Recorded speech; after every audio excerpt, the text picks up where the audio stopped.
அஸ்ஸலாமு அலைக்கும் வரஹமத்துல்லாஹி வபர்காத்து. இந்த ஹதீஸை கேட்ட பிறகு நம்மளை யாருமே தொழுகையை கைவிட மாட்டோம். நிச்சயமாக 5 வேளை தொழுகையும் கடைப்பிடிப்போம்.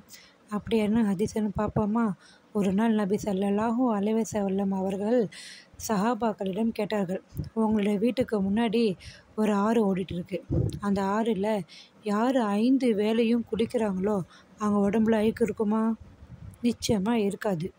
அவர்கள் மிகவும் சுத்தமானவர்களாக இருப்பார்கள். அதே மாதிரி தான் யார் ஒருவர் 5 வேளை தொழுகையை தவறாமல் கடைபிடிக்கிறார்களோ அவர்களுடைய பாவங்களும் இதே மாதிரி சிறிது சிறிதாக கரைந்து ஓடிவிடும். அதனால் நாம் அனைவரும் 5 வேளை தொழுகையை நிச்சயமாக கடைபிடித்து அல்லாவிடம் துவா செய்வோம். நம்மளுடைய அனைவரின் பாவங்களையும் மன்னிப்பாயாக என்று அல்லாவிடம் அழுது துவா கேட்போம்.